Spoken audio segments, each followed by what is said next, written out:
ಕರವೀರ ಮಾಹಿತಿ ಮಾಲಿಕೆ 2024ರ 19ನೇ ಸಂಚಿಕೆಗೆ ತಮಗೆಲ್ಲರಿಗೂ ಮತ್ತೊಮ್ಮೆ ಆಧಾರದ ಸ್ವಾಗತವನ್ನ ಕೋರ್ತಾ ಇವತ್ತಿನ ಸಂಚಿಕೆಯನ್ನ ಪ್ರಾರಂಭ ಮಾಡಲಿಕ್ಕೆ ತಮ್ಮೆಲ್ಲರ ಅನುಮತಿಯನ್ನ ಕೋರ್ತಾ ಇದ್ದೇನೆ. ಈಗಾಗಲೇ ನಿಮಗೆಲ್ಲರಿಗೂ ತಿಳಿಸಿದ ಹಾಗೆ ಇವತ್ತಿನ ಸಂಚಿಕೆಯಲ್ಲಿ ನಾವು ಸಹಕಾರಿಯ ನಿಧಿಗಳು, ಅವುಗಳ ಸೃಜನೆ, ಬಳಕೆ, ವಿನಿಯೋಗದ ಬಗ್ಗೆ ಒಂದಿಷ್ಟು ಮಾಹಿತಿಗಳನ್ನ ನಿಮ್ ಜೊತೆಗೆ ಹಂಚಿಕೊಳ್ಳಿಕ್ಕೆ ಇಷ್ಟಪಡ್ತೇನೆ ಸ್ನೇಹಿತರೆ.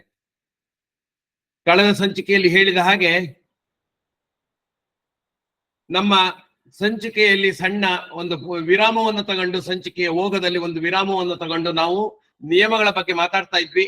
ಆದರೆ ಪ್ರಸ್ತುತ ಜನರಲ್ ಬಾಡಿ, ಸಾಮಾನ್ಯ ಸಭೆ ಮತ್ತು ಲಾಭಾಂಶ ವಿನಿಯೋಗ, ಲಾಭಾಂಶ ನಿಧಿಗಳು, ಇವುಗಳ ಬಗ್ಗೆ ಒಂದಿಷ್ಟು ಹೇಳಿದ್ರೆ ಪ್ರಸ್ತುತ ಆಗತ್ತೆ. ಇದರ ನಂತರ ಮತ್ತೆ ಆ ಮಾಲಿಕೆಯಲ್ಲಿ ಮುಂದುವರಿಯೋಣ ಅಂತ ಹೇಳ್ಕೊಳ್ತಾ ಇವತ್ತು ಸಹಕಾರಿ ನಿಧಿಗಳ ಬಗ್ಗೆ ಒಂದಿಷ್ಟು ಮಾಹಿತಿಯನ್ನು ಹಂಚ್ಕೊಳ್ತೀನಿ.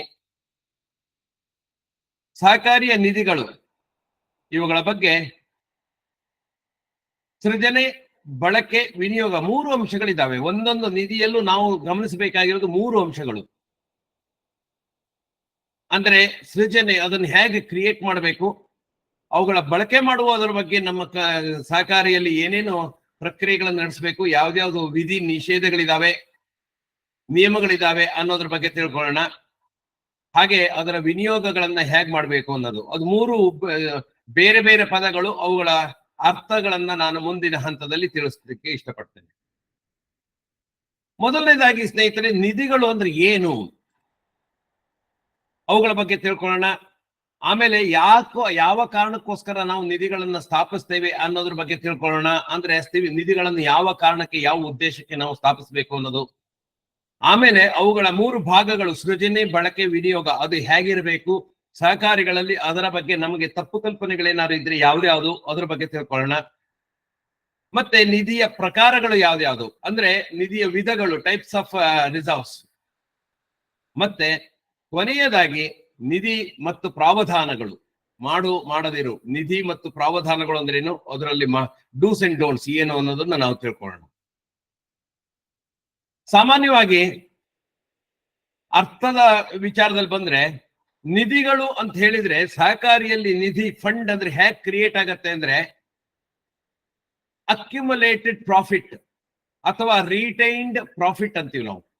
ಯಾವ್ಯಾವ ಲಾಭವನ್ನ ಹಂಚದೆ ನಮ್ಮ ಸಹಕಾರಿಯಲ್ಲೇ ಇಟ್ಕೊಳ್ತೀವಿ, ರಿಟೈನ್ಡ್ ಪ್ರಾಫಿಟ್ ಅಂತ ಹೇಳಿ, ಅದನ್ನ ಹಂಚದೆ ಉಳಿಸ್ಕೊಂಡಿರುವಂತಹ ಲಾಭವನ್ನ ನಾವು ನಿಧಿಗಳಿಗೆ ವರ್ಗಾಯಿಸಿ ಅದನ್ನ ಕೂಡಿಟ್ಟ ಹಣ ಅಂತ ಅನ್ಕೊಳ್ತೀವಿ. ಕೂಡಿಟ್ಟ ಫಂಡ್, ಕೂಡಿಟ್ಟ ನಿಧಿಗಳು ಅಂದ್ರೆ ಲಾಭ ವಿಂಗಡನ ತಕ್ತೆ,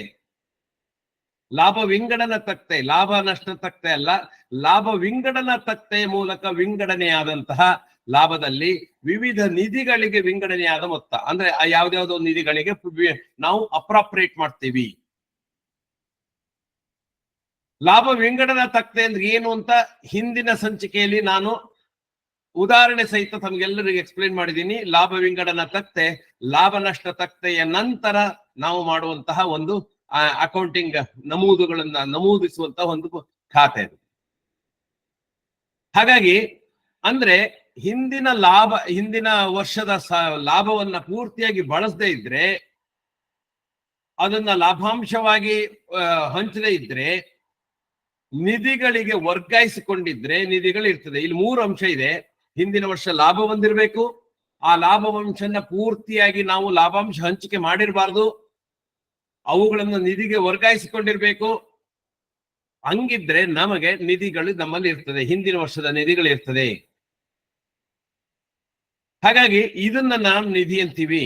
ಅಂದ್ರೆ ಹಿಂದಿನ ವರ್ಷಗಳಲ್ಲಿ ಸೃಷ್ಟಿ ಮಾಡಿ ಅವುಗಳಿಗೆ ಅಕ್ರೂವ್ ಆಗಿರುವಂತಹ ನಿಧಿಗಳ ಮೊತ್ತವನ್ನು ನಾವು ಪ್ರತ್ಯೇಕ ಗುಂತಾಯಿಸ್ಕೊಂಡಿದ್ರೆ, ಈಗ ನಮ್ಗೆ ಇಲ್ಲಿ ಒಂದು ವ್ಯತ್ಯಾಸ ಏನಿದೆ ಅಂದ್ರೆ, ನಮ್ಮಲ್ಲಿ ಅನೇಕರಿಗೆ ನಿಧಿ ಇದೆ ಅಂದ್ರೆ ದುಡ್ಡಿದೆ ಅಂತ ಅರ್ಥ. ನಿಧಿ ಇದೆ ಅಂದ್ರೆ ದುಡ್ಡಿದೆ, ನಮ್ಮಲ್ಲಿ ಹಣ ಇರ್ತದೆ, ಕ್ಯಾಶ್ ಇರ್ತದೆ ಅಂತಲ್ಲ. ನಿಧಿಗಳು ನಮ್ಮ ನಗದು ಸಮೀಕರಿಸೋದಿಲ್ಲ ಅಥವಾ ಅದರ ಈಕ್ವಲ್ ಆಗಿರೋದಿಲ್ಲ. ಅಕಸ್ಮಾತ್ ನಾವೇನಾದ್ರೂ ಸೃಷ್ಟಿಸಿದ ಅಥವಾ ಅದಕ್ಕೆ ವಿಂಗಡಿಸಿದ ಮೊತ್ತವನ್ನ ಪ್ರತ್ಯೇಕವಾಗಿ ನಿಧಿ ಯಾವುದೋ ಒಂದು ಗುಂತಾವಣೆ ಮಾಡಿದ್ರೆ ಅದಕ್ಕೆ ರಿಸರ್ವ್ ಇಟ್ಟಿರುವಂತಹ ಅಮೌಂಟ್ ಅನ್ನ ನಾವು ಪ್ರತ್ಯೇಕವಾಗಿ ಹೂಡಿಕೆ ಮಾಡಿದ್ರೆ ಆ ಹೂಡಿಕೆ ನಮ್ಮ ನಿಧಿಯನ್ನ ರೆಪ್ರೆಸೆಂಟ್ ಮಾಡತ್ತೆ. ಹೂಡಿಕೆ ಮಾಡದೆ ಹೋದ್ರೆ ಅದು ನಮಗೆ ನಮ್ಮ ದುಡಿಯುವ ಬಂಡವಾಳದೊಳಗೆ ಇರ್ತದೆ. ಹಾಗಾಗಿ ನಿಧಿಯನ್ನ ಹೊರಗಡೆಗೆ ನಾವು ಹೂಡಿಕೆ ಮಾಡದೆ ದುಡಿಯುವ ಬಂಡವಾಳವಾಗಿ ಪರಿಗಣಿಸಿದ್ರೆ ಆ ರೀತಿ ಯಾವ್ದಾದ್ರು ಆಸ್ತಿ ತಗೊಳ್ಳಿಕ್ಕೆ ಅಥವಾ ಸಾಲ ನೀಡ್ಲಿಕ್ಕೆ ಉಪಯೋಗಿಸಿದ್ರೆ ನಮ್ಮಲ್ಲಿ ನಗದು ಅಥವಾ ನಗದು ಸಮಾನ ಆಸ್ತಿಗಳು ಇರೋದಿಲ್ಲ. ಅಲ್ಲಿ ಇದೊಂದು ಮಿಥ್ಯೆ, ತಪ್ಪು ಕಲ್ಪನೆ ಇದೆ. ನಿಧಿಗಳು ಇದೆ ಅಂದ್ರೆ ನಮ್ಮಲ್ಲಿ 5 ಕೋಟಿ ನಿಧಿ ಇದೆ ಅಂದ್ರೆ 5 ಕೋಟಿ ಅಷ್ಟು ಕ್ಯಾಶ್ ಇದೆ ಅಂತ. ಕ್ಯಾಶ್ ಇರೋದಿಲ್ಲ ಸ್ನೇಹಿತರೆ. ನಿಧಿ ಯಾವತ್ತು ಕ್ಯಾಶ್ ರೂಪದಲ್ಲಿ ಇರಬಾರ್ದು. ಯಾಕೆಂದ್ರೆ ಅದು ಕ್ಯಾಶ್ ರೂಪದಲ್ಲಿ ನಿಧಿಗಳನ್ನು ಅಷ್ಟು ಇಟ್ಕೊಂಡ್ರೆ ನಮಗೆ ಅದು ಅನಗತ್ಯ ಬರ್ಡನ್, ಅದು ಹೊರೆ. ಹಾಗಾಗಿ ನಿಧಿಗಳನ್ನ ನಾವು ಒಂದು ಹೂಡಿಕೆ ಮಾಡಿರ್ತೀವಿ. ಇಲ್ಲಿ ಒಂದಷ್ಟು ನಿಧಿ ಇದೆ, ಕಟ್ಟಡ ನಿಧಿ ಇದೆ, ಮೀಸಲು ನಿಧಿ ಇದೆ, ಕಾರ್ಯಾಚರಣೆ ಮೀಸಲು ನಿಧಿ ಇದೆ, ಅಥವಾ ಯಾವುದೋ ನಿಧಿ ಇದೆ ಅಂದ್ರೆ ಅದನ್ನ ಒಂದು DCC ಬ್ಯಾಂಕು ಅಥವಾ ಬೇರೆ ಬ್ಯಾಂಕ್ಗಳಲ್ಲಿ ನಾವು ಹೂಡಿಕೆ ಮಾಡಿರ್ತೀವಿ, ಅಥವಾ ನಮ್ಮ ಈ ವರ್ಷದ ದುಡಿಯುವ ಬಂಡವಾಳ ಉಪಯೋಗಿಸ್ಕೊಂಡಿರ್ತೀವಿ ಸಾಲ ನೀಡ್ಲಿಕ್ಕೆ, ಚರ ಸ್ಥಿರಾಸ್ತಿಗಳನ್ನು ತಗೊಳ್ಳಿಕ್ಕೆ.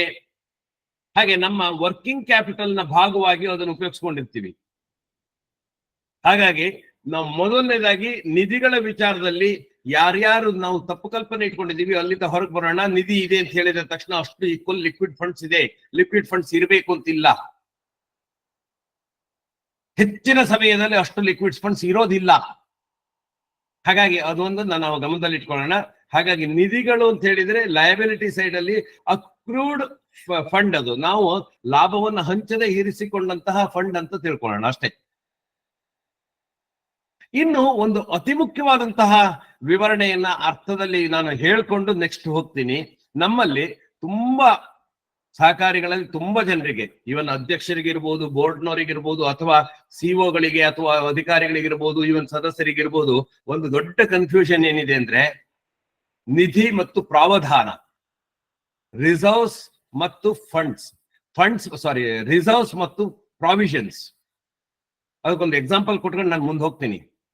ರಿಸರ್ವ್ಸ್ ಬೇರೆ, ಪ್ರಾವಿಷನ್ಸ್ ಬೇರೆ. ಅಂದ್ರೆ ನಿಧಿಗಳು ಬೇರೆ, ಪ್ರಾವಧಾನ ಬೇರೆ. ಅದನ್ನ ನಾವು ಚೆನ್ನಾಗಿ ಅರ್ಥ ಮಾಡ್ಕೊಳ್ಬೇಕು. ಅದ್ರ ಬಗ್ಗೆ ಅಂದ್ರೆ ನಿಧಿಗಳು ಅಂದ್ರೆ ಏನು, ಪ್ರಾವಧಾನ ಅಂದ್ರೆ ಏನು ಅಂತ ಅರ್ಥ ವ್ಯತ್ಯಾಸಗಳನ್ನು ತಿಳ್ಕೊಳ್ಬೇಕು. ಈಗಾಗಲೇ ಹೇಳ್ದಂಗೆ ನಿಧಿಗಳು ರಿಸರ್ವ್ಸ್ ಅದು ಬೇರೆ, ಪ್ರಾವಧಾನಗಳು ಅಂದ್ರೆ ಪ್ರಾವಿಷನ್ಸ್ ಅದು ಬೇರೆ. ಅದು ಎರಡು ಈಕ್ವಲ್ ಅಲ್ಲ. ನಿಧಿಗಳು ಅಥವಾ ಪ್ರಾವಧಾನಗಳು ಅಂತ ಪದವನ್ನು ಉಪಯೋಗಿಸಬಹುದಾ? ಇಲ್ಲ.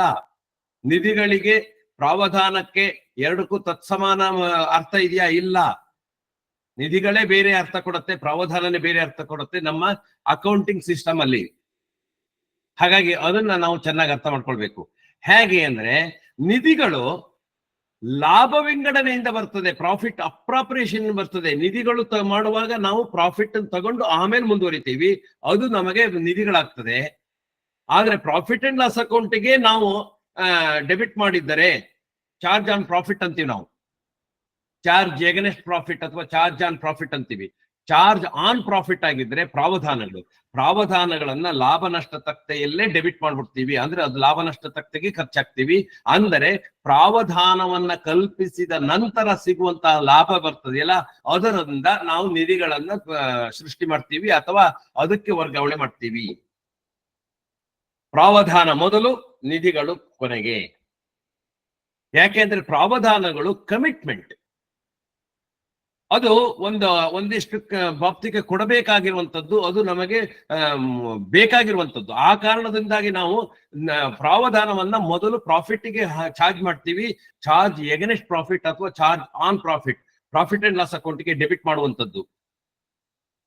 ಅದೇ ನಿಧಿಗಳು ಲಾಭ ವಿಂಗಡಣೆಯಿಂದ ಬರ್ತದೆ, ಪ್ರಾಫಿಟ್ ಅಪ್ರಾಪ್ರಿಯೇಷನ್ ಇಂದ ಬರುವಂತದ್ದು. ಲಾಭ ನಷ್ಟದ ತಕ್ತೆಗೆ ಖರ್ಚು ಹಾಕಿ ನಿಧಿಗೆ ಜಮಾನ ಮಾಡುವಂತಿಲ್ಲ.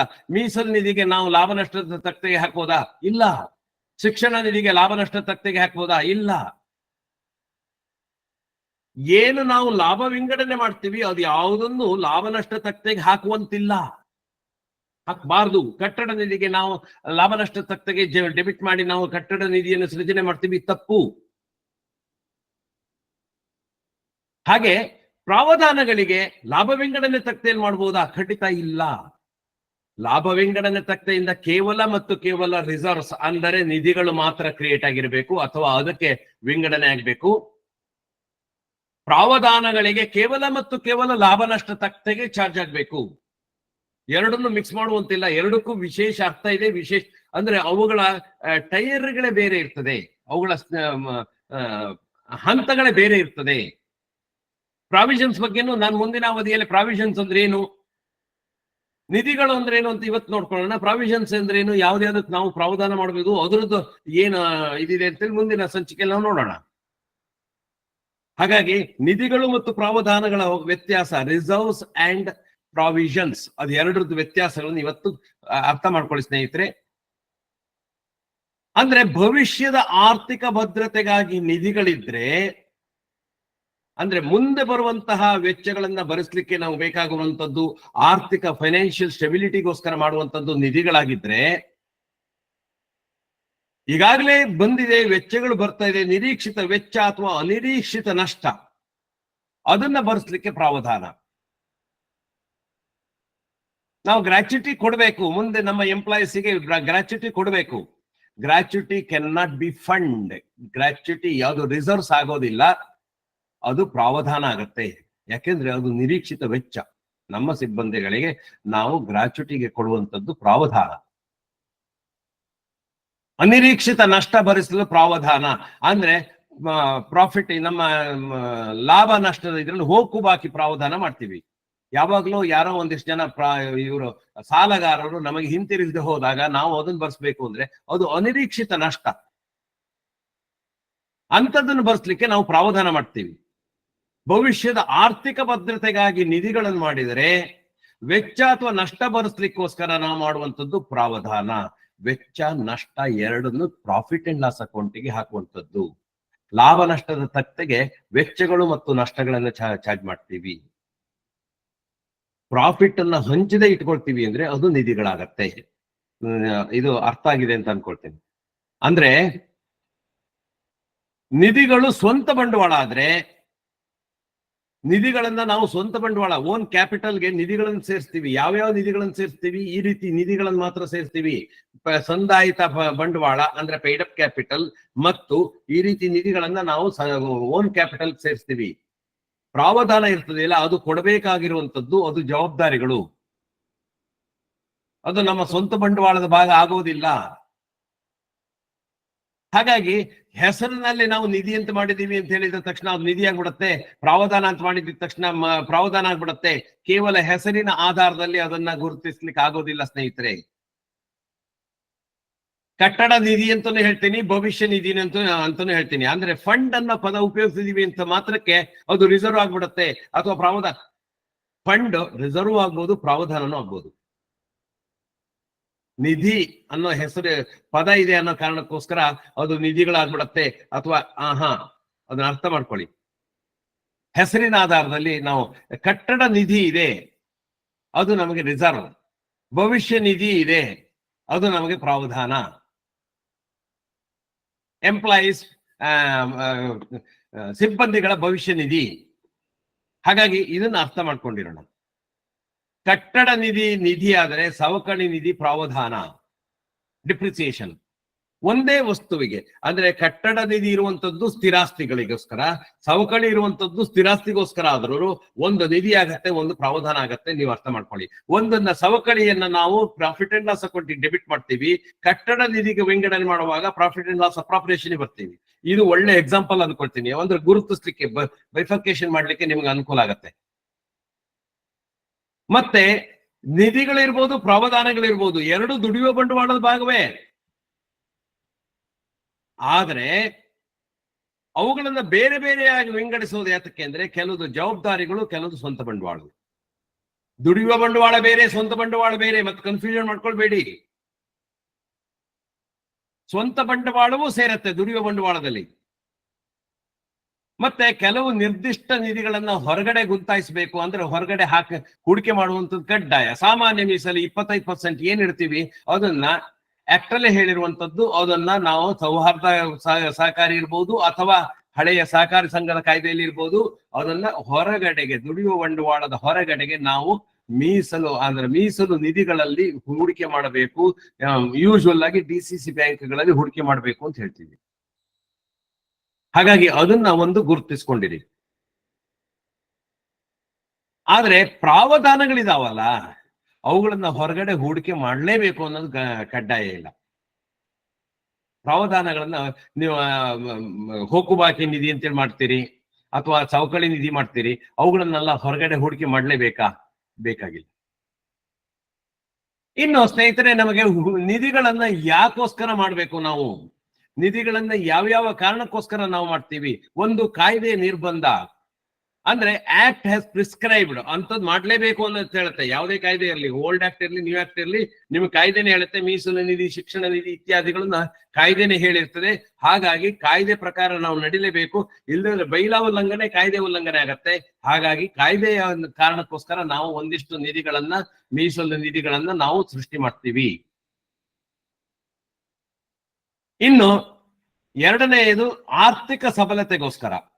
ನಮ್ಮ ಸಂಸ್ಥೆ ಇನ್ನೂ ಸದೃಢವಾಗಬೇಕು, ಇನ್ನು ಚೆನ್ನಾಗಿ ಮುಂದಿನ ದಿನಗಳಲ್ಲಿ ಇನ್ನೂ ಚೆನ್ನಾಗಿರ್ಬೇಕು. ಅದಕ್ಕೋಸ್ಕರ ಒಂದಿಷ್ಟನ್ನ ರಿಟೈನ್ಡ್ ಅರ್ನಿಂಗ್ಸ್ ಅನ್ನ ನಾವು ಇಟ್ಕೊಳ್ತೀವಿ.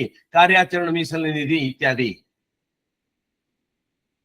ಅದನ್ನ ಆರ್ಥಿಕ ಸಬಲತೆಗೋಸ್ಕರ, ಫೈನಾನ್ಷಿಯಲ್ ವಯಬಿಲಿಟಿ ಅಂತೀವಿ ನಾವು. ಇನ್ನು ಸದಸ್ಯರಿಗೆ ಅಥವಾ ಸಿಬ್ಬಂದಿಗಳಿಗೆ ವಿಶೇಷ ಸವಲತ್ತನ್ನು ನೀಡಲಿಕ್ಕೆ ಅದಕ್ಕೂ ನಾವು ನಿಧಿಗಳನ್ನ ಸೃಷ್ಟಿ ಮಾಡ್ಕೊಳ್ತೀವಿ. ಸದಸ್ಯರ ಕ್ಷೇಮ ನಿಧಿ, ಸಿಬ್ಬಂದಿ ಕ್ಷೇಮ ನಿಧಿ, ಈ ರೀತಿ ಮಾಡ್ಕೊಳ್ತೀವಿ. ಇನ್ನು ನಿರ್ದಿಷ್ಟ ಉದ್ದೇಶಕ್ಕೋಸ್ಕರ ಹಣ ಹೊಂದಿಸ್ಲಿಕ್ಕೆ ಈಗಲಿಂದನೇ ಅದಕ್ಕೆ ನಿಧಿ ಮಾಡಿಟ್ಕೊಳ್ಳೋಣ. ಫಾರ್ ಎಕ್ಸಾಂಪಲ್, ಕಟ್ಟಡ ನಿಧಿ, ಒಂದಿಷ್ಟು ಆಸ್ತಿಗಳನ್ನ ನಾವು ಮಾಡಬೇಕು ಮುಂದೆ, ನಾವು ಅದಕ್ಕೋಸ್ಕರ ಈಗಲಿಂದನೇ ನಿಧಿಗಳನ್ನು ಮಾಡಿಟ್ಕೊಳ್ಳೋಣ. ಸಂಚಯಿತ ಲಾಭ, ಅದನ್ನ ಕಟ್ಟಡ ನಿಧಿ ಒಂದು ಎಕ್ಸಾಂಪಲ್ ನಿಮಗೆ. ಹಾಗೆ ಸಂಕಷ್ಟ ಕಾಲದಲ್ಲಿ ಆರ್ಥಿಕ ಹಿನ್ನಡೆ ಆಗ್ಬಾರ್ದು. ಪ್ರತಿ ವರ್ಷ ನಾವು ಪ್ರಾಫಿಟ್ ನಲ್ಲಿ ಇಷ್ಟು ಕೊಡ್ತಾ ಇದ್ವಿ, ಮುಂದಿನ ವರ್ಷ ಎಲ್ಲೊಂದ್ ಕಡೆ ಹಿನ್ನಡೆ ಆಯ್ತು ಅಂದ್ರೆ ಲಾಭಾಂಶ ಘೋಷಣೆ ಮಾಡ್ಲಿಕ್ಕೆ ಕಡಿಮೆ ಆಗ್ಬಾರ್ದು ಅನ್ನೋ ಕಾರಣಕ್ಕೋಸ್ಕರ ಪ್ರಾಫಿಟ್ ಅಪ್ರಾಪ್ರಿಯೇಷನ್ ಅಕೌಂಟ್ ಅಥವಾ ಫಂಡ್ ಅಂತೇಳಿ ಮಾಡ್ತೀವಿ. ಪ್ರಾಫಿಟ್ ಅಪ್ರಾಪ್ರಿಯೇಷನ್ ಫಂಡ್ ರಿಸರ್ವ್, ಲಾಭಾಂಶವನ್ನ ಸಮೀಕರಣಗೊಳಿಸ್ಲಿಕ್ಕೆ. ಅದ್ರದ್ದು ಎಕ್ಸಾಂಪಲ್ ತಗೊಳ್ತೀನಿ ನಾನು ಸ್ವಲ್ಪ ವಿವರವಾಗಿ. ಹಾಗೆ ಇನ್ಯಾವುದೇ ನಿರ್ದಿಷ್ಟ ಚಟುವಟಿಕೆಗೋಸ್ಕರ, ದಶಮಾನೋತ್ಸವ, ರಜತೋತ್ಸವ, ಅದನ್ನ ಗ್ರ್ಯಾಂಡ್ ಆಗಿ ಮಾಡ್ಬೇಕು ಅನ್ನೋ ಒಂದು ಹಿನ್ನೆಲೆಯಲ್ಲಿ ನಾವು ಕೆಲವು ಸಾರಿ ಅದನ್ನ ನಾವು ಇದ್ ಮಾಡ್ತೀವಿ. ಆ ರೀತಿ ಇದ್ರೂ ನಾವು ಅದನ್ನ ಆ ಕಾರಣಕ್ಕೋಸ್ಕರ ದಶಮಾನೋತ್ಸವಕ್ಕೆ, ರಜತ ಮಹೋತ್ಸವಕ್ಕೆ, ಈ ರೀತಿ ಚಟುವಟಿಕೆಗೋಸ್ಕರ ಕೆಲವೊಂದು ನಿಧಿಗಳನ್ನ ಮಾಡ್ತೀವಿ. ಇನ್ನು ಕೆಲವೊಂದು ಸೀಮಿತ ಖರ್ಚುಗಳನ್ನ ಭರಿಸ್ಲಿಕ್ಕೆ,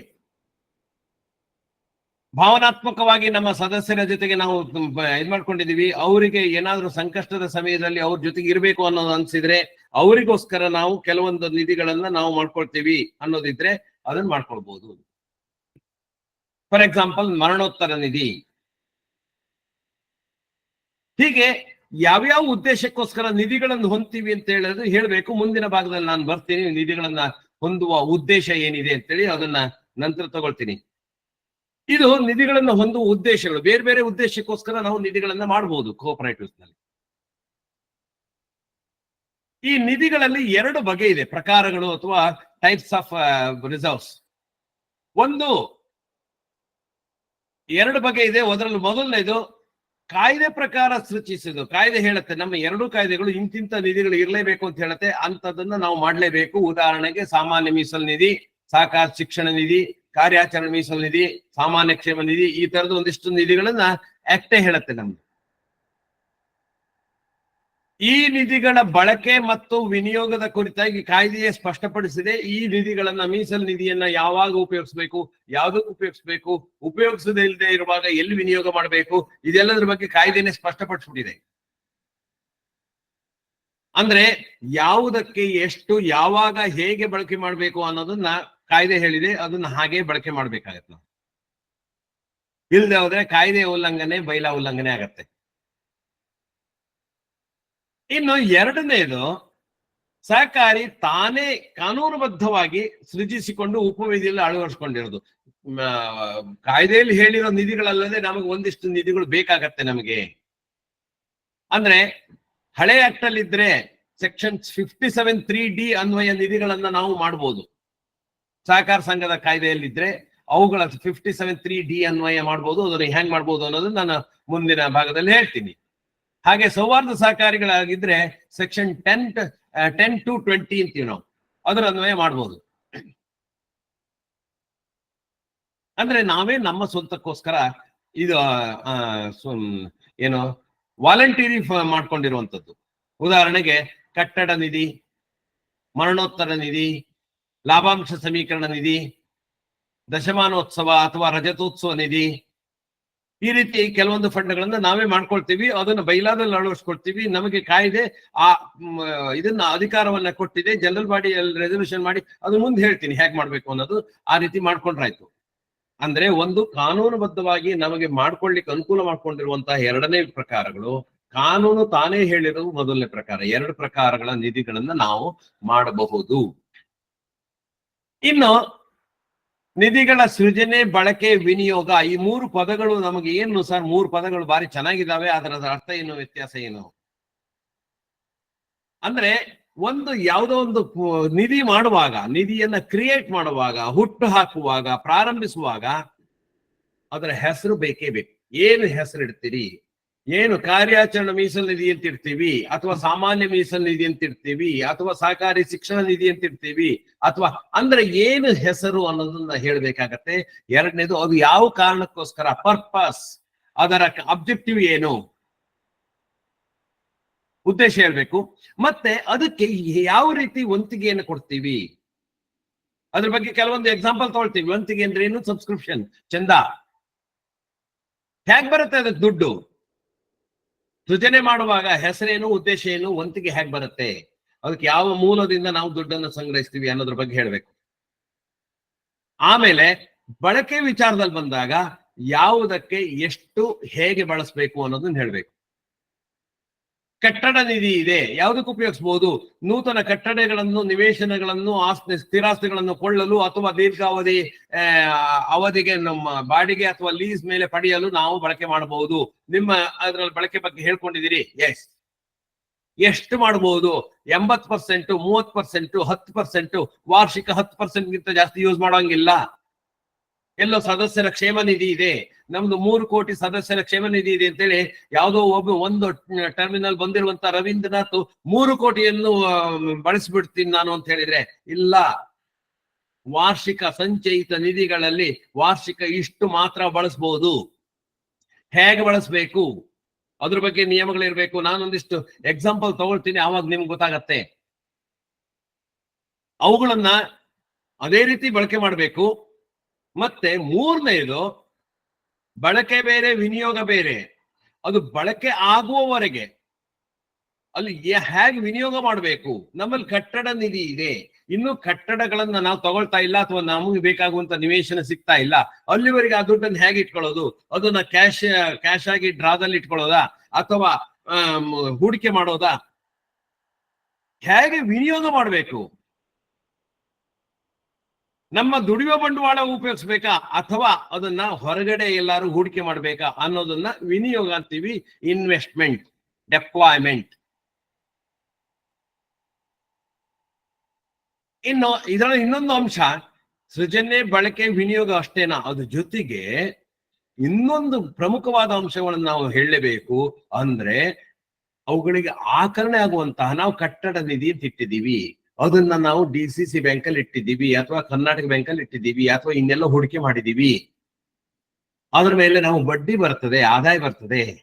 ಆ ಆದಾಯವನ್ನ ನಾವು ಹೇಗೆ ತಗೊಳ್ಬೇಕು ಅನ್ನೋದ್ರ ಬಗ್ಗೆ ತಿಳಿಸ್ಬೇಕು. ಪ್ರತಿ ವರ್ಷ ಅದರಲ್ಲಿ ಆಕರಣೆ ಆಗುವಂತಹ ಅದು ಆಯಾ ವರ್ಷದ ಲಾಭ, ಅಂದ್ರೆ ಆಯಾ ವರ್ಷದ ಆದಾಯ ಅದು. ಹಾಗಾಗಿ ಅದನ್ನ ಹೇಗೆ ಬಳಕೆ ಮಾಡಬೇಕು ಅನ್ನೋದನ್ನು ಹೇಳ್ಬೇಕು. ಬಳಕೆ ಅಥವಾ ವಿನಿಯೋಗ, ಅದನ್ನ ರೀಇನ್ವೆಸ್ಟ್ಮೆಂಟ್ ಮಾಡ್ಬೇಕಾ? ಕಡ್ಡಾಯ ನಿಧಿಗಳು ಯಾವ್ದ್ಯಾವ್ದಿದೆ? ಸಹಕಾರ ಸಂಘಗಳ ಕಾಯ್ದೆ ಪ್ರಕಾರ ಕಡ್ಡಾಯ ನಿಧಿಗಳು, ಸಾಮಾನ್ಯ ಮೀಸಲು ನಿಧಿ ಇದೆ. ಇದನ್ನ ಹಿಂದಿನ ಅವಧಿಯಲ್ಲಿ ಕೂಡ ಹೇಳಿದ್ದೆ, ಹಾಗಾಗಿ ಎಷ್ಟು ವಿಶೇಷವಾಗಿ ಎಕ್ಸ್ಪ್ಲೇನ್ ಮಾಡ್ಲಿಕ್ಕೆ ಹೋಗೋದಿಲ್ಲ. ಸಹಕಾರ ಶಿಕ್ಷಣ ನಿಧಿ ಇದೆ 2%. ಹಾಗೆ ಸಾಮಾನ್ಯ ಕ್ಷೇಮ ನಿಧಿ ಇದೆ, ಧರ್ಮಾರ್ಥ ನಿಧಿ ಅಂತಾನು ಹೇಳ್ತೀವಿ ನಾವು, ಅದು 10% ಇದೆ. ಹೀಗೆ ಒಟ್ಟು 37% ಇದೆ ಈಗಿನ ಕಾಯ್ದೆ ಪ್ರಕಾರ. 2013ಕ್ಕಿಂತ ಮೊದಲು ಬೇರೆ ಇತ್ತು, 2013 ನಂತರ ಇದಿದೆ. ಅದೇ ಸೌಹಾರ್ದ ಸಹಕಾರಿ ಕಾಯ್ದೆಯಲ್ಲಿ ಇದೇ ರೀತಿ ಇಲ್ಲಿ ಹಳೆ ಆಕ್ಟ್ ಇಲ್ಲಿಗೆ ಏನಿರೋದ್ರೆ ಅಲ್ಲಿ 2% ಇದ್ರೆ ಇಲ್ಲಿ 2.5% ಇರ್ಬೇಕಾಗತ್ತೆ. ಅದನ್ನ ಹಿಂದಿನ ಅವಧಿಯಲ್ಲಿ ಕೂಡ ವಿತ್ ಎಕ್ಸಾಂಪಲ್ ನಾನು ನಿಮ್ಗೆ ಎಕ್ಸ್ಪ್ಲೈನ್ ಮಾಡಿದ್ದೀನಿ. ಕಾರ್ಯಾಚರಣಾ ಮೀಸಲು ನಿಧಿ 20% ಕೊಡಬೇಕು, ಸಾಮಾನ್ಯ ಕ್ಷೇಮ ನಿಧಿಗೆ 5% ಇದೆ. ಹಾಗಾಗಿ ಇಲ್ಲಿ 52.5% ಇರ್ಬೇಕಾಗತ್ತೆ. ಅಲ್ಲಿ 37% ಇದ್ರೆ ಸಾಕು, ಇಲ್ಲಿ 52% ಇರ್ಬೇಕಾಗತ್ತೆ.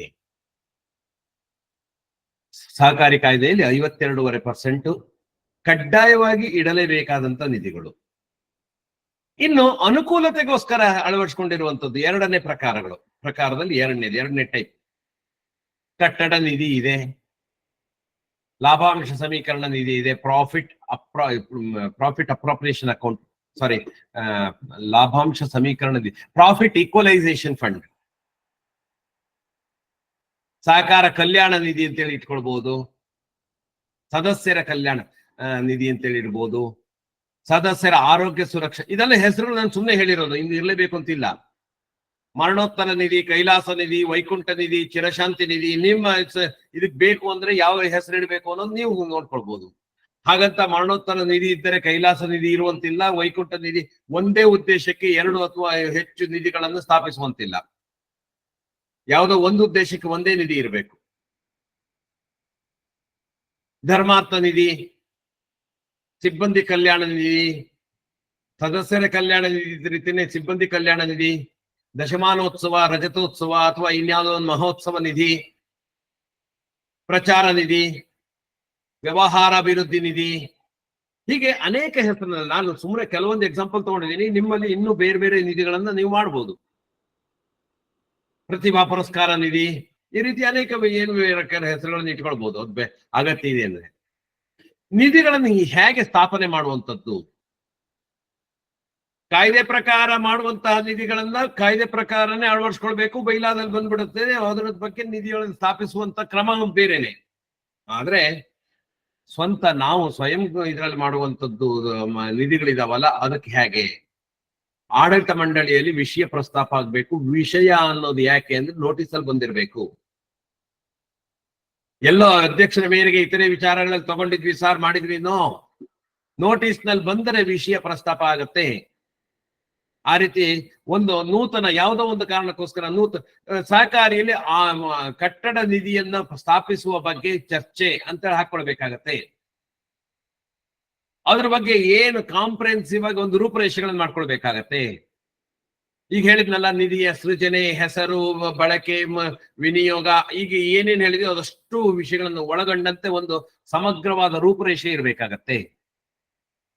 ಅದಕ್ಕೊಂದು ಕರಡು ನಿಯಮಗಳನ್ನು ರೂಪಿಸಿ ಅನುಮೋದನೆ ಮಾಡ್ಕೊಳ್ಬೇಕು. ಇದು ಡ್ರಾಫ್ಟ್ ಅಷ್ಟೇ. ಆ ಡ್ರಾಫ್ಟ್ ಅನ್ನ ಸಾಮಾನ್ಯ ಸಭೆಯಲ್ಲಿ ಮಂಡಿಸಿ ಅಲ್ಲಿ ಚರ್ಚಿಸಿ ಅಲ್ಲಿ ನಿರ್ಣಯಿಸಬೇಕು. ಸಾಮಾನ್ಯ ಸಭೆ ಒಪ್ಪಿದ್ರೆ ಮಾತ್ರ ಅದು ನಿರ್ಣಯ ಆಗತ್ತೆ. ಆಮೇಲೆ ಉಪವಿಧಿಗಳಲ್ಲಿ ಅದನ್ನು ಸೇರಿಸ್ಬೇಕು. ಉಪವಿಧಿಗಳಲ್ಲಿ ಸೇರಿಸೋದಿದ್ರೆ ಹೇಗಾಗ್ಬೇಕು, ಉಪವಿಧಿ ತಿದ್ದುಪಡಿ ಆಗ್ಬೇಕು. ತಿದ್ದುಪಡಿ ಆಗ್ಬೇಕು ಅಂದ್ರೆ ಅರ್ಥ ಏನು, ನೋಂದಣಾಧಿಕಾರಿಗಳಿಂದ ಅನುಮೋದನೆ ಆಗ್ಬೇಕು. ಆ ನಂತರವೇ ಅಂತಹ ನಿಧಿಗಳಿಗೆ ವರ್ಗಾವಣೆ ಮಾಡ್ಬೋದು. ಹಾಗಾಗಿ ಅದನ್ನ ಒಂದನ್ನ ಅರ್ಥ ಮಾಡ್ಕೊಂಡಿರೋಣ.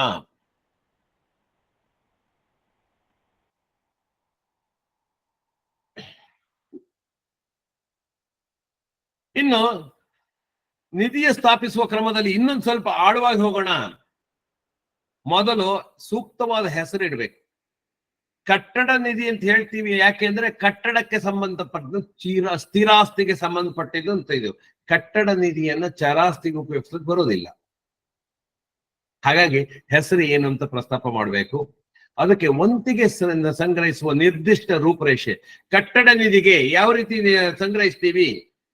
ಸದಸ್ಯರಿಂದ ದೇಣಿಗೆ ರೂಪದಲ್ಲಿ ಸಂಗ್ರಹಿಸಬಹುದು ಅಥವಾ ಲಾಭ ವೆಂಗಡದ ಮೂಲಕ ಸಂಗ್ರಹಿಸ್ತೀವಿ, ಸ್ಪಷ್ಟಪಡಿಸಿ.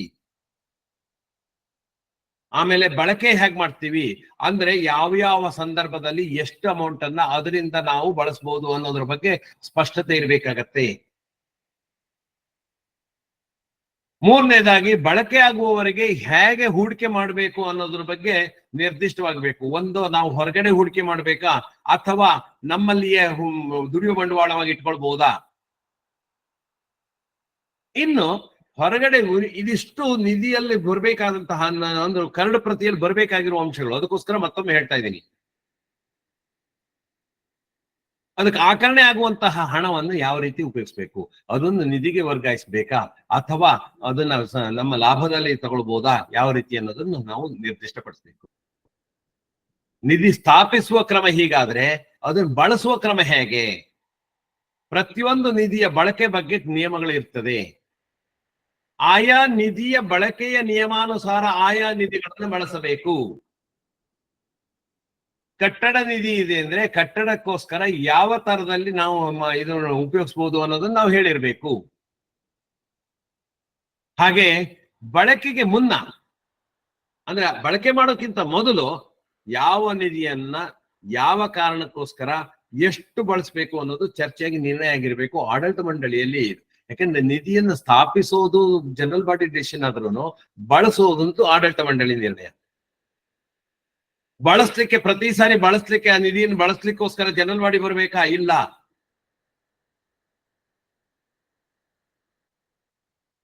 ಯಾವುದೋ ಕೆಲವೊಂದು ಸಂದರ್ಭಗಳಲ್ಲಿ ಬೇರೆ ಬೇರೆ ಪೂರ್ವಾನುಮತಿ ಬೇಕಾಗತ್ತೆ. ಅಂದ್ರೆ ನಿಮ್ಮ ಸಂಯುಕ್ತ ಸಹಕಾರಿ ಸಂವಾದ ಸಹಕಾರಿಗಳಾಗಿದ್ರೆ ಸಂಯುಕ್ತ ಸಹಕಾರಿ ಪರ್ಮಿಷನ್ ಬೇಕಾಗತ್ತೆ, ಅಥವಾ ಸಹಕಾರ ಸಂಘಗಳಾಗಿದ್ರೆ ನಮ್ಮ ನೋಂದಣಾಧಿಕಾರಿಗಳ ಪರ್ಮಿಷನ್ ಬೇಕಾಗತ್ತೆ. ಅಂತಹ ಸಂದರ್ಭಗಳಲ್ಲಿ ಆಯಾ ಯಾರಿಂದ ಪರ್ಮಿಷನ್ ಬೇಕೋ ಅಂತವರಿಂದ ಪೂರ್ವಾನುಮತಿಯನ್ನು ಪಡೆದಿರಬೇಕು. ಈಗ ನಮ್ಮ ನಿಧಿಗಳಲ್ಲಿ ಒಂದು ತಪ್ಪು ಕಲ್ಪನೆ ಇರುವಂತದ್ದು ಮತ್ತು ಒಂದು ನಿರ್ದಿಷ್ಟವಾಗಿ ಮಾಡಲೇಬೇಕಾದಂತ ಒಂದು ಕ್ರಮದ ಬಗ್ಗೆ ನಿಮ್ಮ ಹತ್ರ ಹೇಳ್ತೀನಿ. ಒಂದು, ಬಳಸಿದ ನಿಧಿಯನ್ನ ಯುಟಿಲೈಸ್ಡ್ ರಿಸರ್ವ್ ಅದನ್ನ ನಾವು ಕಡಿಮೆ ಮಾಡಬೇಕು. ಅದು ಹೆಚ್ಚಿನವರು ನಾವು ಮಾಡ್ತಾ ಇಲ್ಲ.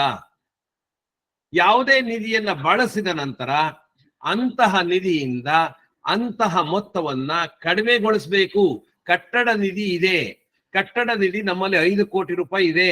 4 ಕೋಟಿಯನ್ನ ನಾವು 5 ವರ್ಷದ ಹಿಂದೆನೆ ಉಪಯೋಗಿಸ್ಬಿಟ್ಟಿದೀವಿ, ಕಟ್ಟಡವನ್ನು ಕಟ್ಟಿದೀವಿ. ಹಾಗಾದ್ರೆ ಈಗಲೂ 5 ಕೋಟಿ ಕಾಣ್ತಾ ಇದೆ.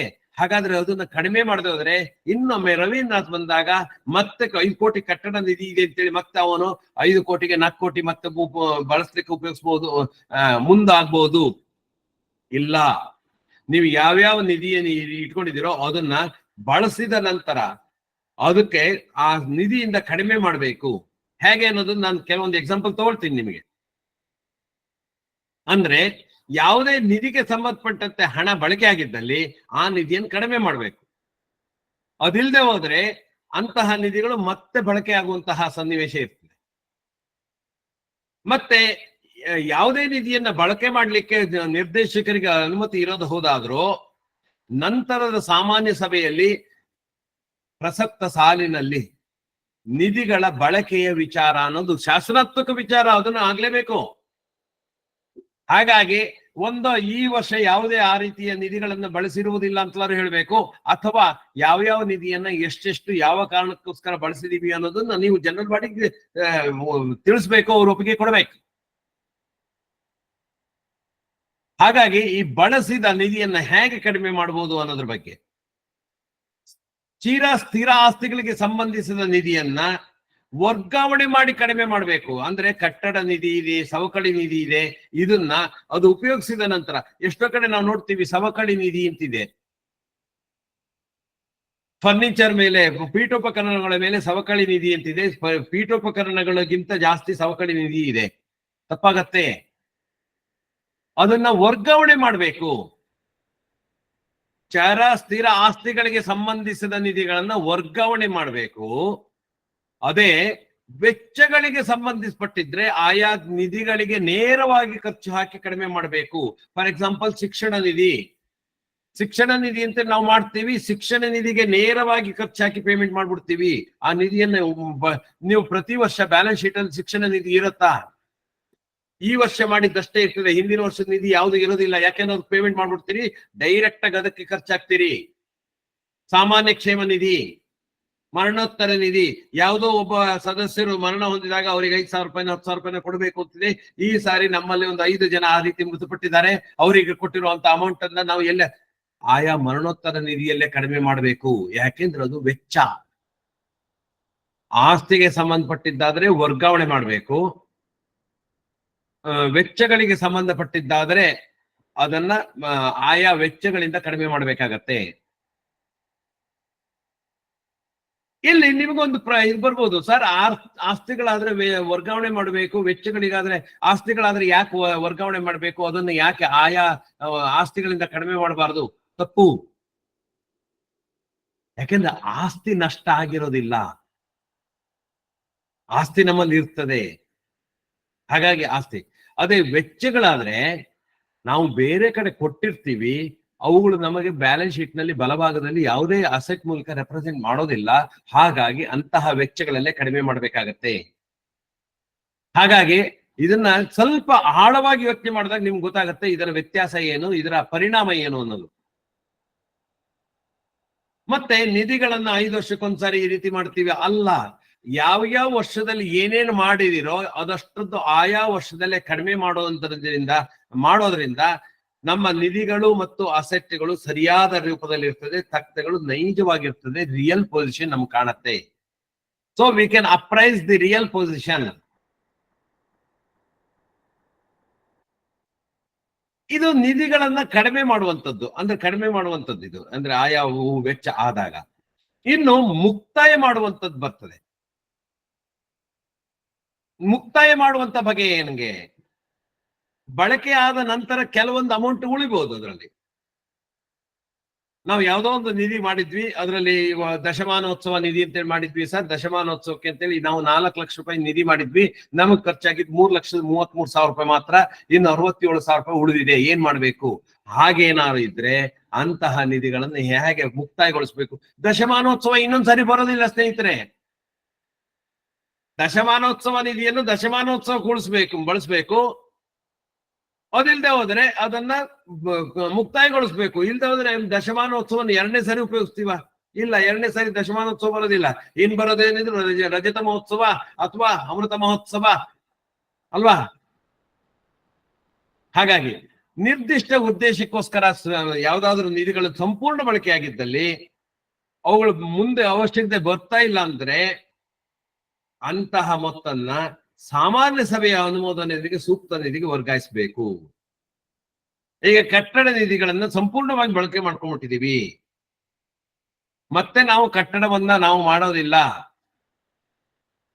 ಆಗಿದ್ದಾಗ ಅದನ್ನ ಸಾಮಾನ್ಯ ಸಭೆಯ ಅನುಮೋದನೆಗೆ ಯಾವುದೋ ಒಂದು ನಿಧಿಗೆ, ಅದನ್ನ ನಾನು ಮುಂದೆ ಬರ್ತೀನಿ, ನಾನು ಯಾವ್ಯಾವ ನಿಧಿಗೆ ವರ್ಗಾಯಿಸಬಹುದು ಅನ್ನೋದು ಸ್ಪಷ್ಟವಾಗಿದೆ. ಅದನ್ನ ನಾವು ಹೇಗೆ ಮುಕ್ತಾಯ ಮಾಡ್ಬೇಕು ಅನ್ನೋದನ್ನ ಹೇಳ್ಬೇಕು. ಅದನ್ನ ನಾನು ಮುಂದಿನ ಒಂದು ಹಂತದಲ್ಲಿ ನಾನು ತಿಳಿಸ್ಕೊಡ್ತೀನಿ. ಬದಲಾದ ಸನ್ನಿವೇಶ ಅಥವಾ ಕಾನೂನು ತಿದ್ದುಪಡಿ ಆದ ನಂತರ ಏನಾಗುತ್ತೆ, 2013ರಲ್ಲಿ ಒಂದು ದೊಡ್ಡ ತಿದ್ದುಪಡಿ ಆಯ್ತು, ಕಾನೂನು ತಿದ್ದುಪಡಿ ಆಯ್ತು. ಅದಕ್ಕಿಂತ ಮೊದಲು ನಮ್ಮ ಸಹಕಾರ ಸಂಘದ ಕಾಯ್ದೆಯಲ್ಲಿ ಕೂಡ ಅನೇಕ ಬೇರೆ ನಿಧಿಗಳಿದ್ವು. ತಿದ್ದುಪಡಿ ಆದ ನಂತರ ಅದು ಯಾವುದು ಅಗತ್ಯ ಇಲ್ಲ ಅಂತ ಆಯ್ತು. ಯಾಕೆಂದ್ರೆ ಕಾನೂನು ಬದಲಾವಣೆ ಆದ ನಂತರ ನಾವು 37% ಮಾತ್ರ ಇಟ್ಟರೆ ಸಾಕುವಂತಿತ್ತು. ಹಾಗಾದ್ರೆ ಅದರ ನಂತರ ಏನ್ ಮಾಡ್ಬೇಕು? ಅದ್ ನಾವು ಉಪಯೋಗಿಸೋದಿಲ್ಲ, ಹೇಗೆ ಇಡ್ಬೇಕು? ಹಂಗೆ ಇಡ್ಬೇಕಾ? ಖಂಡಿತ ಇಲ್ಲ. ಅದನ್ನ ಸಾಮಾನ್ಯ ಸಭೆಯ ಅನುಮೋದನೆಯೊಂದಿಗೆ ಸೂಕ್ತವಾಗಿ ಮುಕ್ತಾಯಗೊಳಿಸಬೇಕು. ಇಲ್ಲಿ ಒಂದು ಅಂಶವನ್ನ ಗಮನಿಸ್ತಾ ಬನ್ನಿ, ಯಾವುದೇ ನಿಧಿಯನ್ನ ಯಾವುದೇ ರೀತಿಯಲ್ಲಿ ಬಳಕೆ ಮಾಡುವಾಗ ಅಥವಾ ವಿನಿಯೋಗ ಮಾಡುವಾಗ ಸಾಮಾನ್ಯ ಸಭೆಯ ತೀರ್ಮಾನವೇ ಅಂತಿಮ. ಇನ್ನು ಇಲ್ಲಿ ಅತಿ ಮುಖ್ಯವಾಗಿ ಬರುವಂತಹ ಇನ್ನೊಂದು ವಿಚಾರ ಏನು ಅಂದ್ರೆ, ಲೆಕ್ಕ ನಮೂದು, ಅಕೌಂಟಿಂಗ್ ಹ್ಯಾಂಗ್ ಮಾಡೋದು ಸರ್. ಇದು ನಮ್ಮಲ್ಲಿ ಅತಿ ದೊಡ್ಡ ಗೊಂದಲ ಇರುವಂತಹ ಒಂದು ಅಂಶ. ಹೇಗೆ ಅಕೌಂಟಿಂಗ್ ಮಾಡಬೇಕು? ಮೊದಲನೇದಾಗಿ ಪ್ರಾಫಿಟ್ ಅಪ್ರಾಪ್ರಿಯೇಷನ್ ಆದಾಗ ಪ್ರಾಫಿಟ್ ಅಪ್ರಾಪ್ರಿಯೇಷನ್ ಅಕೌಂಟಿಗೆ ಡೆಬಿಟ್ ಮಾಡ್ತೀರಿ, ಆಯಾ ನಿಧಿಗಳಿಗೆ ಜಮಾ ಮಾಡ್ತೀರಿ, ಅಂದ್ರೆ ಕ್ರೆಡಿಟ್ ಮಾಡ್ತೀರಿ. ಯಾವ್ಯಾವ ನಿಧಿಗೆ ಅಂತ ನೀವು ಅಪ್ರಾಪ್ರಿಯೇಟ್ ಮಾಡಿದಿರೋ ಆ ನಿಧಿಗಳಿಗೆ ಜಮಾ ಆಗತ್ತೆ, ಅಂದ್ರೆ ಕ್ರೆಡಿಟ್ ಆಗತ್ತೆ. ಈ ಅಪ್ರಾಪ್ರಿಯೇಷನ್ ಅಕೌಂಟಿಗೆ ಡೆಬಿಟ್ ಆಗತ್ತೆ. ಹಾಗಾಗಿ ಈ ಅಪ್ರಾಪ್ರಿಯೇಷನ್ ಅಕೌಂಟ್ ನಿಲ್ಲಾಗತ್ತೆ. ಆಸ್ತಿಗೆ ಸಂಬಂಧಿಸಿದ ನಿಧಿ ಬಳಕೆಯಾದಾಗ ಅಂತಹ ನಿಧಿಗೆ ಬಳಕೆಯ ಮೊತ್ತದಷ್ಟು ಖರ್ಚಾಕಿ ಸಾಮಾನ್ಯ ನಿಧಿಗೆ ಜಮಾ ಮಾಡಬೇಕು. ಯಾಕೆಂದ್ರೆ ಆಸ್ತಿಗಳಿಗೆ ಸಂಬಂಧಪಟ್ಟಿರೋದು ಆಸ್ತಿ ಆಗಿರೋದ್ರಿಂದ ಸಾಮಾನ್ಯ ನಿಧಿಯ ಅಂಶ ಇದು ಆ ನಿಧಿ ಹಾಗೆ ಬಳಕೆ ಆದ ನಂತರ ಕೂಡ ನಿಧಿಯ ಅಮೌಂಟ್ ನಮ್ಮ ಹತ್ರ ಅಂದ್ರೆ ನಿಧಿಯ ಮೊತ್ತದಷ್ಟು ಜಮಾ ಇರ್ತದೆ. ಅದನ್ನು ಬೇರೆ ಯಾವುದಕ್ಕೂ ಖರ್ಚಾಕ್ಲಿಕ್ಕೆ ಬರೋದಿಲ್ಲ, ಸಾಮಾನ್ಯ ನಿಧಿಗೆ ವರ್ಗಾವಣೆ ಮಾಡಬೇಕು.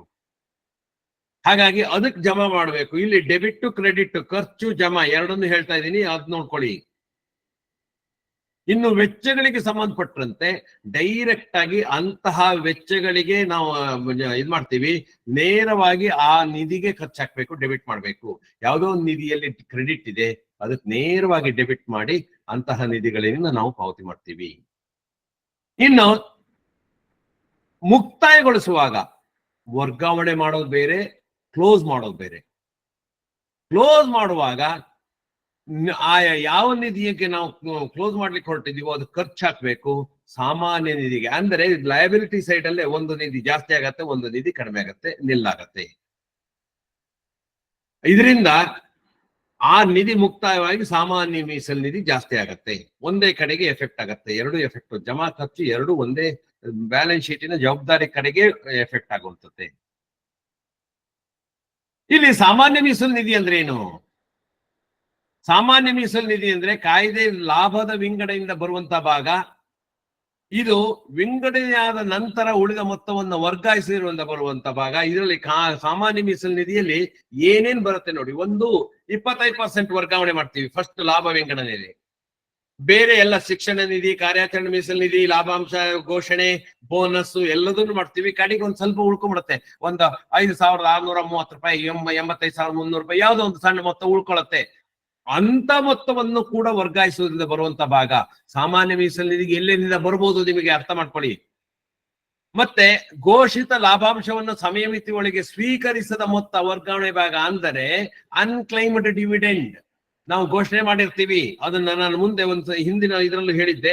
ಘೋಷಿತ ಲಾಭಾಂಶವನ್ನು ತಗೊಳ್ಳಿಕ್ಕೆ ಏನೇನಿದೆ, ಆ ಲಾಭಾಂಶ ಡಿವಿಡೆಂಡ್ ಘೋಷಣೆ ಮಾಡಿದ್ವಿ, 3 ವರ್ಷದ ಒಳಗೆ ಅವ್ರು ತಗೊಂಡಿಲ್ಲ, ಅಂತದ್ದು ಮೊತ್ತವನ್ನು ಸಾಮಾನ್ಯ ಮೀಸಲು ನಿಧಿಗೆ ವರ್ಗಾಯಿಸ್ತೀವಿ. ಇದು 3ನೇ ಅಂಶ. ಮತ್ತೆ ಆಸ್ತಿಗಳ ಉದ್ದೇಶಗಳಿಗೆ ಬಳಕೆಯಾಗಿದ್ದು, ಆಸ್ತಿಗಳು ವೆಚ್ಚಗಳಲ್ಲ, ವೆಚ್ಚಗಳದ್ದು ವೆಚ್ಚಗಳಿಗೆ ಹೋಗುತ್ತೆ. ಆಸ್ತಿಗಳ ಉದ್ದೇಶಕ್ಕಾಗಿ ಬಳಕೆಯಾದ ನಿಧಿಗಳ ಭಾಗ ಯಾವ್ದು ಬಳಕೆಯಾಗಿರುತ್ತೆ ಅದರಿಂದ ಬರ್ತದೆ. ಬದಲಾದ ಕಾಯ್ದೆ ಪ್ರಕಾರ ಇನ್ನು ಮುಂದೆ ಪ್ರಯೋಜನ ಇಲ್ಲ ಅಂದ್ರೆ ಅದನ್ನ ವರ್ಗಾವಣೆ ಮಾಡಿದ್ದು. ಮತ್ತೆ ಉಪಯೋಗಿಸಿದ ನಿಧಿಗಳು, ಉಪಯೋಗಿಸಿದ ಅನ್ಯ ನಿಧಿಗಳಿಂದ ವರ್ಗಾವಣೆ ಭಾಗ. ಈಗ ನಮಗೆ ಕೆಲವೊಂದು ಬೇರೆ ನಿಧಿಗಳಿರ್ತವೆ, ಅದನ್ನ ಉಪಯೋಗಿಸೋದಿಲ್ಲ ನಾವು, ಇನ್ನು ಬೇಡ. ದಶಮಾನೋತ್ಸವ ನಿಧಿ 1 ಲಕ್ಷ ಇತ್ತು, 75,000ದಲ್ಲಿ ದಶಮಾನೋತ್ಸವವನ್ನು ಮಾಡ್ಬಿಟ್ವಿ, ಇನ್ನು 25,000 ರೂಪಾಯಿ ಇದೆ, ಎಲ್ಲಿ ಹೋಗ್ಬೇಕು? ಸಾಮಾನ್ಯ ಮೀಸಲು ನಿಧಿ. ಮತ್ತೆ ನಿಧಿಗಳ ಬಗ್ಗೆ ಒಂದು ತಪ್ಪು ಕಲ್ಪನೆ ಇರುವಂತದ್ದು. ಇವತ್ತಿನ ನನ್ನ ಅವಧಿಯ ಮೈನ್ ಪರ್ಪಸ್ ಇಲ್ಲಿ ಅನೇಕ ತಪ್ಪು ಕಲ್ಪನೆ ಇರುವಂತದ್ದು, ಅದನ್ನು ಸರಿ ಮಾಡಬೇಕು ಅನ್ನೋದೊಂದು. ನಿಧಿ ಅನ್ನೋದು ಲಾಭದ ತರಹೇ ಒಂದು ಕಾಲ್ಪನಿಕ ಖಾತೆ, ರಿಯಲ್ ಅಕೌಂಟ್ ಅಲ್ಲ ಇದು. It is not A real account, it's A nominal account.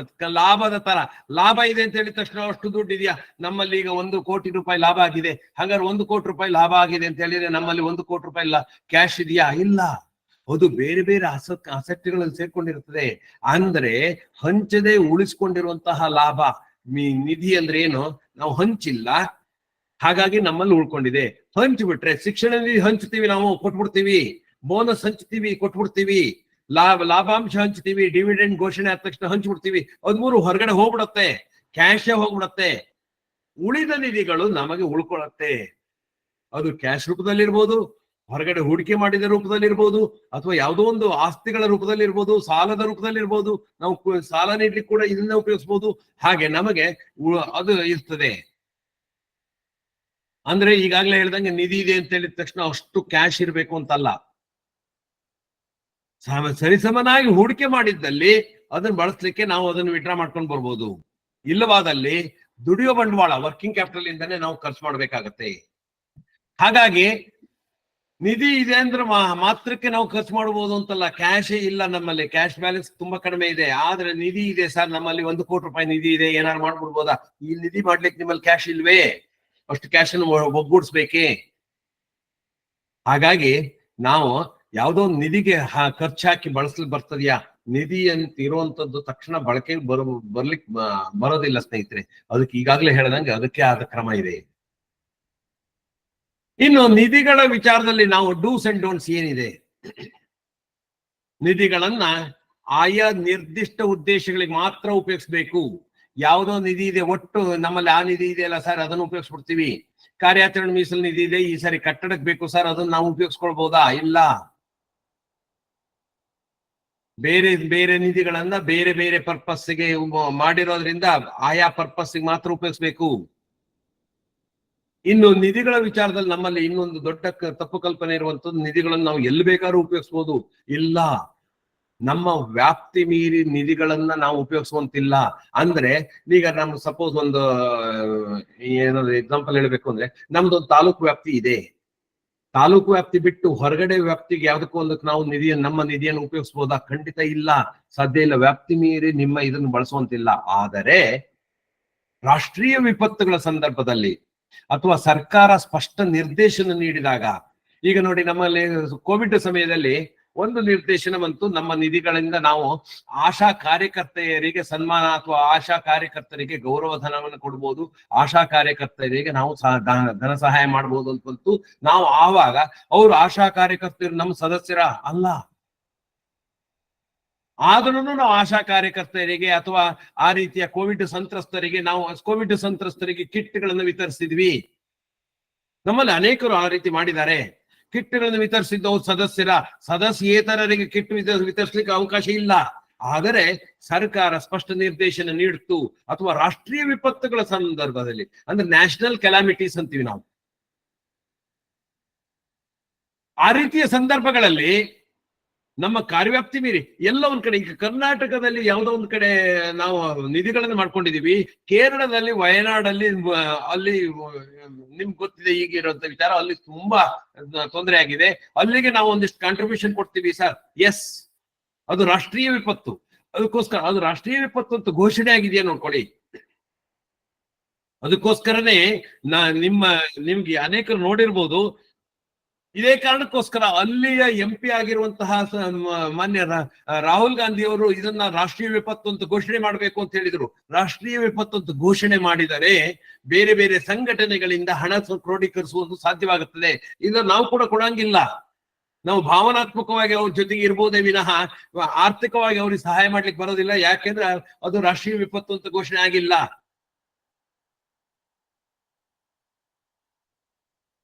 ಮಹಾರಾಷ್ಟ್ರದಲ್ಲಿ ಲಾತೂರ್ ಅನ್ನೋ ಪ್ರದೇಶದಲ್ಲಿ ಒಂದು ಭೂಕಂಪ ಆಗಿತ್ತು. ನಿಮ್ಗೆ ಯಾರ್ಯಾರಿಗೆ ಅದ್ರ ಬಗ್ಗೆ ಗೊತ್ತಿದೆ ಗೊತ್ತಿಲ್ಲ. ಲಾತೂರ್ ಭೂಕಂಪ ಆದಾಗ ಅನೇಕ ದಿನಗಳ ಕಾಲ ಒತ್ತಡ ಬಂದಿದ್ದು, ರಾಷ್ಟ್ರೀಯ ವಿಪತ್ತು ಅಂತ ಘೋಷಣೆ ಮಾಡಿದ್ದು.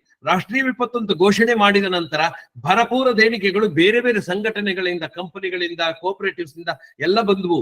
ಯಾಕಂದ್ರೆ ರಾಷ್ಟ್ರೀಯ ವಿಪತ್ತು ಅಂತ ಹೇಳಿ ಮಾಡಿದರೆ ಅವರಿಗೆ ನಾವು ಕೊಡ್ಲಿಕ್ಕೆ ಅವಕಾಶ ಇದೆ. ಇಲ್ಲದ್ರೆ ಭಾವನಾತ್ಮಕವಾಗಿ ಅವ್ರ ಬಗ್ಗೆ ಅನುಕಂಪ ತೋರಿಸಬಹುದೇ ವಿನಃ ನಾವು ಕಾಂಟ್ರಿಬ್ಯೂಟ್ ಮಾಡ್ಲಿಕ್ಕೆ ಬರೋದಿಲ್ಲ. ಕಾನೂನಿಗೆ ವಿರುದ್ಧವಾಗತ್ತೆ. ಮುಂದಿನ ವರ್ಷ ಆಡಿಟ್ ರಿಪೋರ್ಟ್ ಅಲ್ಲಿ ಕಮೆಂಟ್ ಆಗತ್ತೆ. ಈವನ್ ಕಾರ್ಯವ್ಯಾಪ್ತಿಯಲ್ಲಿ ಕೂಡ ಸದಸ್ಯೇತರ ಉಪಯೋಗಕ್ಕಾಗಿ ಬಳಸುವಾಗ ತಜ್ಞರ ಸಲಹೆ ಪಡಿಬೇಕು. ಯಾಕೆಂದ್ರೆ ನಮ್ಮಲ್ಲಿ ಪ್ರತಿಭಾ ಪುರಸ್ಕಾರ ನಿಧಿ ಅಂತ ಮಾಡ್ತೀವಿ. ಪ್ರತಿಭಾ ಪುರಸ್ಕಾರವನ್ನ ಯಾರಿಗೆ ಮಾಡಬೇಕು ಅಂದ್ರೆ ನಮ್ಮ ಸದಸ್ಯರ ಮತ್ತು ಸದಸ್ಯರ ಕುಟುಂಬ ವರ್ಗದವರ ಪ್ರತಿಭಾ ಪುರಸ್ಕಾರ ಅಂತ ಮಾಡಿದರೆ ಅದು ವ್ಯಾಲಿಡ್ ಆಗತ್ತೆ. ಇಲ್ಲದೆ ಹೋದ್ರೆ ಅದು ಇನ್ವ್ಯಾಲಿಡ್ ಆಗತ್ತೆ. ಅರ್ಥ ಮಾಡ್ಕೊಳ್ಳಿ. ಕಾರ್ಯವ್ಯಾಪ್ತಿಯಲ್ಲಿ ಇದೀವಿ, ಸದಸ್ಯೇತರರಿಗೆ ಅದನ್ನು ಉಪಯೋಗಿಸ್ತಾ ಇದೀವಿ ಅಂದ್ರು ಅದು ಯಾವ್ಯಾವ ನಿಧಿಯನ್ನ ಯಾವ್ಯಾವ್ದಕ್ಕೆ ಉಪಯೋಗಿಸಬಹುದು ಅನ್ನೋದನ್ನ ನೀವು ಒಂದ್ಸಾರಿ ಎಕ್ಸ್ಪರ್ಟ್ ಒಪಿನಿಯನ್ ತಗೊಳ್ಳಿ. ಮತ್ತೆ ಉಪಯೋಗ ಇಲ್ಲ ಅಥವಾ ಹೆಚ್ಚುವರಿ ಆಗಿದೆ ಅಂದ್ರೆ ಸಾಮಾನ್ಯ ಸಭೆಯ ನಿಧಿಯ ನಿರ್ಣಯದ ಮೇರೆಗೆ ಅನ್ಯ ನಿಧಿಗೆ ವರ್ಗಾಯಿಸಬಹುದು. ಆಡಳಿತ ಮಂಡಳಿಗೆ ಆ ಅಧಿಕಾರ ಇಲ್ಲ. ಯಾಕೆಂದ್ರೆ ನಿಧಿಯನ್ನ ಸೃಜನೆ ಮಾಡಿರುವಂತದ್ದು, ವರ್ಗಾವಣೆ ಮಾಡಿರುವಂತದ್ದು ಸಾಮಾನ್ಯ ಸಭೆಯ ಹೊರತು ನಿರ್ದೇಶಕ ಮಂಡಳಿ ಅಲ್ಲ. ಹಾಗಾಗಿ ನಿರ್ದೇಶಕ ಮಂಡಳಿಯ ತೀರ್ಮಾನದ ಮೇರೆಗೆ ಬಾಕಿ ಕಡೆ ವರ್ಗಾಯಿಸಿದ್ದು ತುಂಬಾ ಜನ ಆ ರೀತಿ ಮಾಡ್ತಾ ಇದೀವಿ. ನಾವು ಅದು ತಪ್ಪು ಮಾಡ್ತಾ ಇದೀವಿ. ಮತ್ತೆ ಯಾವುದೇ ನಿಧಿಗಳ ಮೇಲೆ ಹೂಡಿಕೆ ಮಾಡಿದಾಗ ಅದಕ್ಕೆ ಆದಾಯ ಬರುತ್ತೆ. ಅದು ಈ ವರ್ಷದ ಆದಾಯ, ಪ್ರಸಕ್ತ ಸಾಲಿನ ಆದಾಯ, ರೆವಿನ್ಯೂ. ಅದನ್ನ ಪ್ರಾಫಿಟ್ ಅಂಡ್ ಲಾಸ್ ಅಕೌಂಟಿಗೆ ತಗೊಳ್ಬೇಕಾಗತ್ತೆ. ಹಾಗಾಗಿ ಇದಾಗಿತ್ತು ಸ್ನೇಹಿತರೆ ಇವತ್ತಿನ ಒಂದು ಸೆಷನ್. ನೆನ್ಪಿಟ್ಕೊಳ್ಳೋಣ, ಸಹಕಾರಿಯ ಯಾವುದೇ ನಿಧಿ ಇರ್ಬೋದು, ಅದು ಪದಾಧಿಕಾರಿಗಳದ್ದಲ್ಲ, ಅಧ್ಯಕ್ಷರು, ಉಪಾಧ್ಯಕ್ಷರು, ಸಿಇಒಗಳದ್ದಲ್ಲ. ಆಡಳಿತ ಮಂಡಳಿದು ಅಲ್ಲ, ಮುಖ್ಯ ಕಾರ್ಯನಿರ್ವಹಣಾಧಿಕಾರಿದು ಅಲ್ಲ. ಅದು ನಿಧಿ ಅವರದ್ದು ಅಲ್ಲ, ಸಿಬ್ಬಂದಿಗಳದ್ದ ಅಲ್ಲ, ಸದಸ್ಯರದ್ದು ಅಲ್ಲ, ಕೇವಲ ಸಹಕಾರಿಯದು. ಅಂದ್ರೆ ಸಮಗ್ರವಾಗಿ ಸಹಕಾರಿ ಹಿತದೃಷ್ಟಿಯಿಂದನೇ ಅದನ್ನ ನಾವು ಬಳಸಬೇಕು. ಹಾಗಾಗಿ ಬಳಕೆ ವಿನಿಯೋಗಗಳಲ್ಲಿ ತುಂಬಾ ಎಚ್ಚರಿಕೆಯಿಂದ ನಾವು ನಡಿಬೇಕು. ಅದರ ಬಗ್ಗೆ ನಿರ್ಣಯ ತಗೊಳ್ಳುವಾಗ ಆ ರೀತಿ ನಾವು ನಿರ್ಣಯಗಳನ್ನು ತಗೊಳ್ಬೇಕು ಅಂತ ಹೇಳ್ತಾ, ಇವತ್ತು ಸರಿ ಸುಮಾರು 47 ನಿಮಿಷಗಳ ಕಾಲ ನಾವು ಈ ಸಂಚಿಕೆಯಲ್ಲಿ ನಿಧಿಗಳು, ಸೃಜನೆ, ಬಳಕೆ, ವಿನಿಯೋಗದ ಬಗ್ಗೆ ಚರ್ಚೆ ಮಾಡಿದೀವಿ.